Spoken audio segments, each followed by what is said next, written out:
by watching an excerpt from a program that was originally broadcast over KCET in 1972, entitled Gregor Piatigorsky, the Master and His Class, with two of the master's brightest students, Nathaniel Rosen and Jeff Solow. Friedrich August Kummer, Opus 22. Number one. Number one.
This accompaniment is better to if you can play always on two strings, because they sound funny. You know, just from the beginning. Whatever you know, whenever you can. I say. Then he must have been a terribly nice man. You know, it is so simple, honest, and well written. Actually, I like those duos because it's so unpretentious. You know. Now I must play it unpretentiously, that too. For instance, all these things, you know, if you try to sing your heart out there, you know, it is too much for that, but it is simple and maybe... Well, there we had a little glimpse of Piatigorsky teaching a master class some 6 years ago.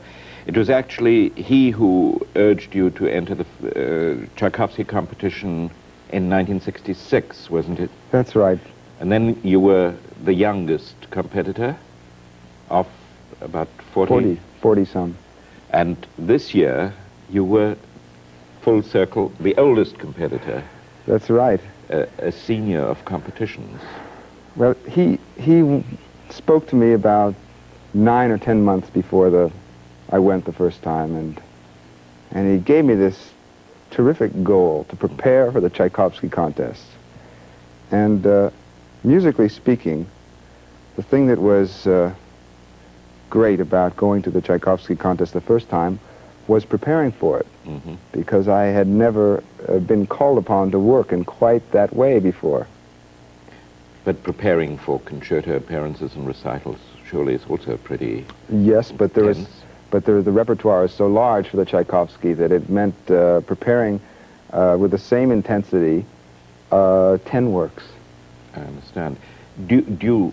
It's a loaded question, obviously, because you're a success at a great competition, but do you really believe that competitions are necessary for a career, for the making of an artist?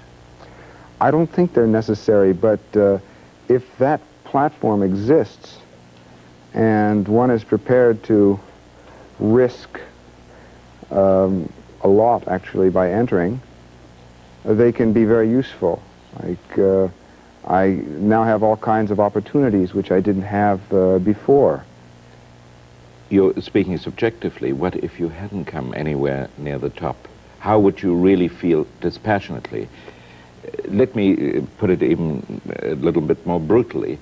What about those who are splendid artists but find this sort of competitive thing distasteful and have maybe the nerves for performing with an orchestra and so on, but the extra strain of competitions may destroy them? Well, they must build their careers in other ways, I think. Before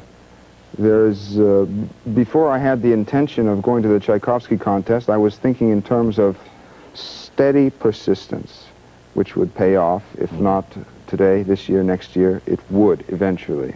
I took that as an article of faith.